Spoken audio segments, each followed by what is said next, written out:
Olá, alunos, professores e a todos que irão acompanhar a mais essa aula de Geografia para os sextos anos aí do ensino fundamental dos anos finais. Põe aí na tela aí o tema da aula de hoje, Marquitão, diversas representações cartográficas. E eu sou o professor Antônio Russo Júnior, professor aqui de Geografia do Centro de Mídias do Estado de São Paulo. Ó, estamos já chegando à reta final de mais um bimestre, né? Finalizando aí o segundo bimestre e o primeiro semestre do ano de 2022. Olha que legal. Vamos lá para a habilidade e objetivo da aula de hoje. Então tá aí na tela para vocês a habilidade do sexto ano, habilidade 23, analisar fenômenos a partir das variáveis visuais e das relações quantitativas de ordem e seletivas em diferentes representações cartográficas. O objetivo é compreender as representações cartográficas e a sua importância para o entendimento de fenômenos naturais e sociais representados de diferentes maneiras. É isso aí, né? A importância da cartografia no nosso dia a dia, né? Não só para as aulas de geografia, mas para o nosso cotidiano, né? Em várias situações aí utilizamos aí os mapas aí, por isso que a cartografia é uma disciplina extremamente importante, né, que deve ser estudada aí em todos os anos, né, não só em geografia, mas também em outras, né, áreas, né, que é muito importante essa questão aí de espaço, né, e tempo. Vamos lá para um exemplo de cartografia que eu vou colocar para a tela para vocês, está aí, ó.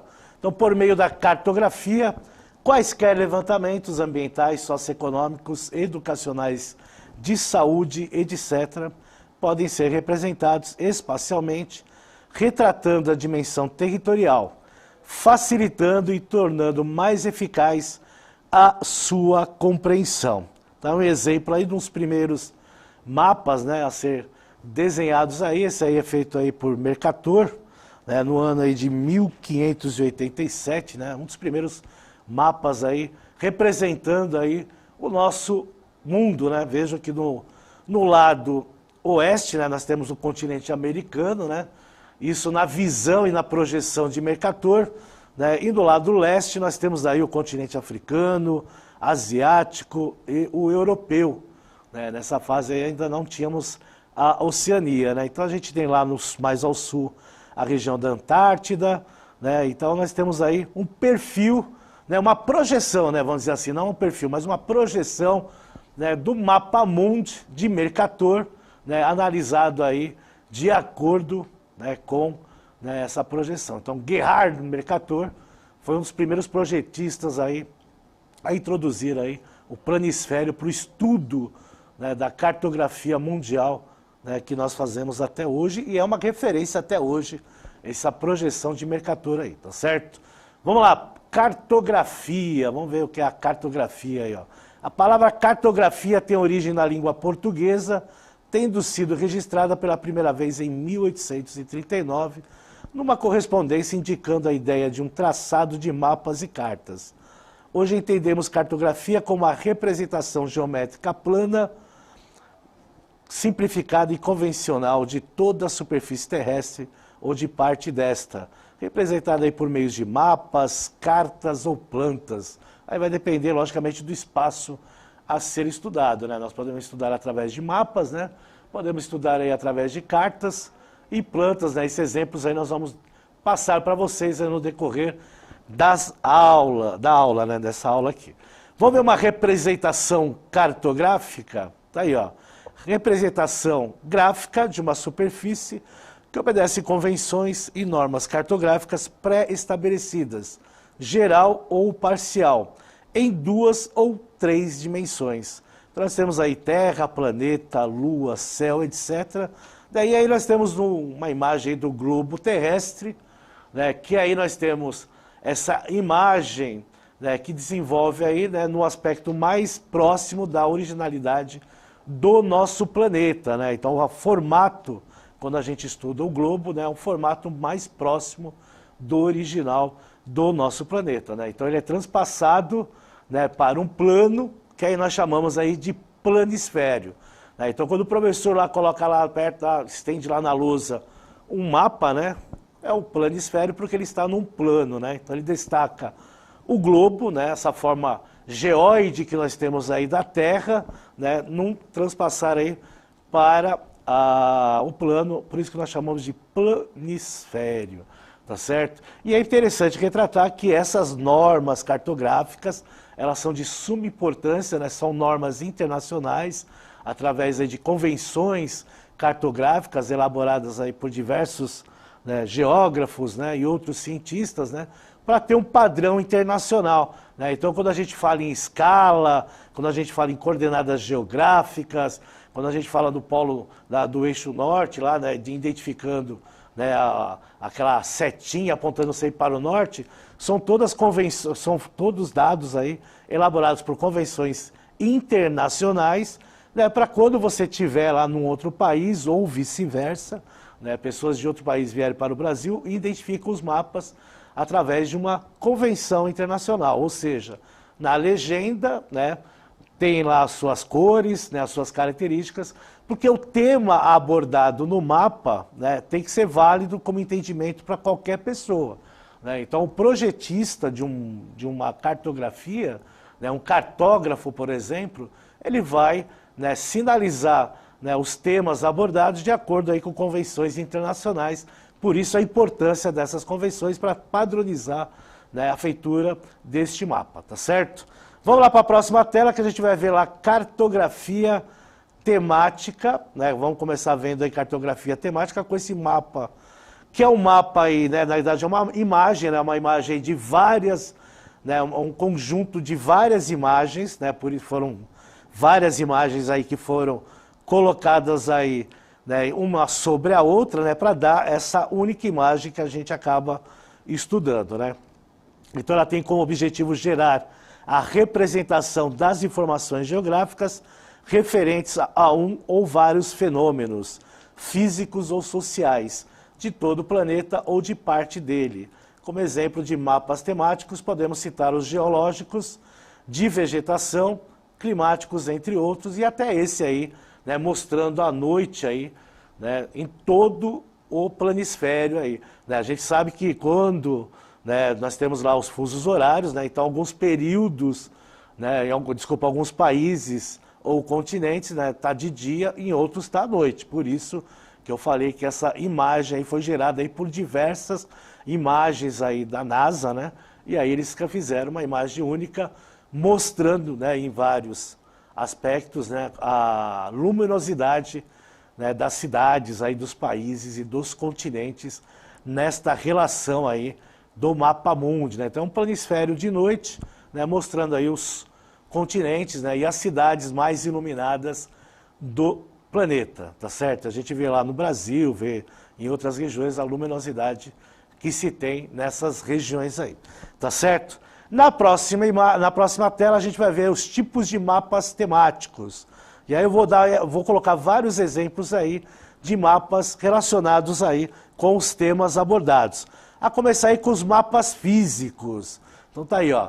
Representam aí as características naturais de um lugar, clima, relevo, vegetação, geologia, hidrologia, pedologia, geomorfologia e etc.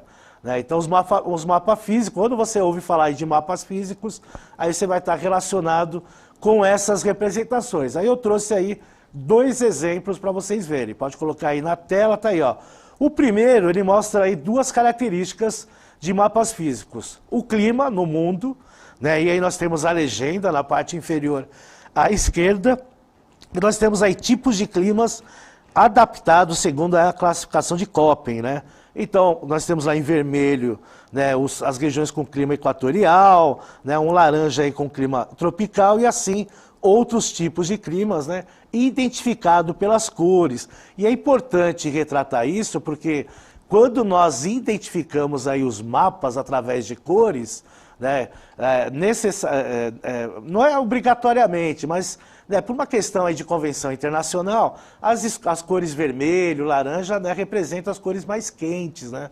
Então vai identificar aí os tipos de clima mais quente, né? O amarelo mais, né, também quente aí, né, e o azul, né, o esverdeado mais frio aí, mas sempre tem que tomar cuidado que o azul representa também a água, né? E ao mesmo tempo, nesse mapa, nós temos as correntes marítimas, né? Então também que é uma questão aí de um mapa temático físico, né? Tanto o clima como as correntes marítimas. E esse mapa aí do IBGE também mostra na parte inferior à direita um outro mapa mostrando as zonas climáticas. Então é legal, né, quando o professor pega um mapa desse na sala de aula e faz a comparação dos climas em relação, né, às zonas climáticas relacionadas aí com as linhas imaginárias latitudinais, né? O Círculo Polar Ártico, o Trópico de Capricórnio, né? A linha do Equador, o Trópico de Câncer, que está lá ao norte, né? O Trópico de Capricórnio está ao sul, e aí nós temos, né, o Círculo Polar Antártico, né? Então as linhas delimitam também o que nós chamamos aí de zonas, né, climáticas, né? E é importante fazer aí uma comparação das zonas climáticas com os climas no planisfério mundial. Vamos voltar lá para a tela que nós vamos ter outro exemplo de mapa físico, que é a estrutura geológica do planeta. Tá vendo lá? Então nós estamos mostrando a estrutura geológica do planeta, que é uma estrutura, né, mais aí, né, da formação, né, dos relevos aí através de dobramentos modernos, dobramentos antigos, né, como está mostrando lá na legenda. Então é importante, né, os mapas temáticos ter lá o título, né, tá lá, estrutura geológica, a utilização das cores, que também tem uma grande importância, e também a legenda, né? E logicamente a gente vê lá no canto inferior à direita a escala que foi utilizada, né? E o Polo Norte, que é uma referência aí, né, à posição, né, do planeta. E também tem as coordenadas geográficas, que são as linhas imaginárias longitudinais e latitudinais. E também a fonte, né? A fonte que também está lá, né, na parte inferior aí da tela, vocês também, porque aí você pode, né, acessar esse mapa da fonte referencial, porque também as fontes são importantes aí, para ver se está realmente correto, né, e se é uma fonte fidedigna, né, ou seja, ela é fiel aos padrões aí das convenções internacionais, tá certo? Agora vamos para mapas econômicos. Então os mapas econômicos aí representam as diferentes atividades econômicas de um lugar, como o PIB, Produto Interno Bruto, a renda per capita, a indústria, a agricultura, pecuária, mineração, serviços, etc. Então olha a importância aí. E a gente tem aí um exemplo de mapa econômico da produção pesqueira, né? Então nós temos aí a produção pesqueira de 2016, né, na qual nós temos duas legendas. A do canto esquerdo mostra aí os países com maior, né, produção pesqueira no mundo, né? Nós temos aí a China, né, dados de 2016, né, com uma produção bem maior do que a Indonésia, que é a segunda colocada, né? E no canto inferior à direita, nós vamos ter aí, né, a produção pesqueira sobre o total aí da produção mundial, né? Então os países aí que estão mais com o vermelho aí mais escuro detêm aí uma produção maior na relação aí dos outros países, né? Como mostra aqui a China, com mais de 82 milhões de toneladas, né, produzidas no ano de 2016, também mostra no mapa, né, a cor mais escura, que é a China em vermelho, né, representando aí a produção, né, que tem mais de 40% aí da produção mundial pesqueira. E aí o outro mapa aí representando a parte econômica de petróleo, olha que interessante. Então nós também temos aí duas legendas. Na parte esquerda nós temos os maiores produtores, né, que aí encabeça aí de 2016, né, a região dos Estados Unidos da América, né, o país, né? Depois vem a Arábia Saudita, a Rússia, né, e outros países, o Irã, né? E do lado direito nós temos uma legenda mostrando a quantidade aí de milhares de barris por dia produzidos aí, né? Então nós temos aí, né, no caso, a legenda mostrando uma circunferência em azul, então vai ser por tamanho da circunferência aí, do círculo, né? Quanto maior o círculo, maior a produção, certo? E aí nós vamos para o mapa político lá. Mapas políticos representam aí as divisões dos continentes e as políticos territoriais entre países, estados, municípios, etc. Como está aí o exemplo do planisfério político, né? Pode colocar aí na tela. Então temos aí o planisfério político. Vamos lá, colocar isso, grande Marquito aí, ó. Temos lá o planisfério político com a divisão dos continentes, dos estados, né, desculpa, dos países representados aí no planisfério político. E aí nós temos aí um outro exemplo somente da divisão dos continentes, né? Então o maior aí mostra a divisão dos continentes, né? E o mapa menor mostra os dois hemisférios, né? Em laranja o hemisfério norte e em amarelo o hemisfério sul, dividido aí pela linha do Equador. Então vamos lá para a próxima, mapas demográficos. Está aí, mapas demográficos representam a concentração e distribuição da população de uma área. E aí eu trouxe 3 exemplos aí para mostrar para vocês, olha lá. Nós temos a população total, né, que aí também, né, nós temos duas legendas, aí um gráfico no canto, no lado direito, né, mostrando os países mais populosos, China, Índia, Estados Unidos, e do lado esquerdo, mostrando aí a estimativa da população do país em relação à população mundial, né? Então a gente vai observar que a China e a Índia, que estão lá ao leste, né, na Ásia, detêm mais de 5% cada um da população mundial, né, em total aí da população mundial, né? Tá, aí gira em torno aí dos dois juntos de mais de 2 bilhões e 800 milhões de pessoas. E aí nós vamos ter um outro mapa, que aí mostra a população urbana, né? Quanto mais roxo aí tiver o país, maior a quantidade de população urbana, né? Que é o caso, por exemplo, do Brasil, que tem mais de 80% aí da população urbana do seu país, dados aí de 2017. Então também são dados de mapas demográficos. E aí nós temos um outro exemplo de nível de densidade demográfica no mundo, né? Quanto mais escurinho a região lá, né, mais lá o avermelhado aparece, maior a densidade demográfica na região, né? E a gente observa lá no leste asiático, né, principalmente na região da Índia, Bangladesh, Paquistão, né, vários territórios aí asiáticos, bem, né, mais escuro, né? Tanto é que essa região é conhecida aí como formigueiro humano. Tá certo? E aí, para finalizar, mapas socioeconômicos. Representa o índice dos países referentes a dados sociais e econômicos, como IDH, Gini e etc. Aí eu trouxe um exemplo que é do IDH. O IDH de 2017, né, mostrando aí os países em verde escuro, né, com IDHs muito alto, né, aí um pouquinho mais claro, IDH alto, né, um verde um pouco mais claro, que é o caso do exemplo do Brasil, né, o IDH médio já com verde bem mais claro, e aí o verde bem clarinho, né, com IDH baixo, e amarelo, os países aí, principalmente aí do continente africano, né, com países com IDH muito baixo. Então vejam que a gente viu vários exemplos aí de mapas, né, que temas, né, e bem abordados aí são mapas do IBGE, que, né, junto com, principalmente com as cores, né, e com as relações aí geométricas, consegue dar uma referência para os professores, né, para os alunos e para qualquer um que queira, né, entender, né, os dados a serem apresentados. Mas tem outros tipos de mapas, né, como por exemplo, base cartográfica. Está aí ó, na tela, né, a base cartográfica aí da região da Baía da Guanabara, né? Na realidade ela tem lá, né, ela constitui, né, uma fiel representação do espaço físico dessa região aí, no caso aí a Baía de Guanabara. E aí a gente pode constatar a ocupação, pode interferência sobre o meio natural, as agressões, né, a deterioração aí da área, né? Tudo isso aí a gente consegue mostrar. Já na carta geológica que vem no próximo mapa, essa carta geológica ela mostra informações geológicas, é por isso o nome aí, carta geológica, né? Então mostra aí, né, por baixo da superfície terrestre, né? Então representa aí, né, o tipo, a idade relativa, a localização das diferentes formações geológicas nessa carta geológica, que também é da Baía de Guanabara. E a outra que nós temos aí é a carta geomorfológica, tá certo? Que também é uma relação aí do que se tem na carta geológica, né, com a formação do relevo da região da Baía de Guanabara, né?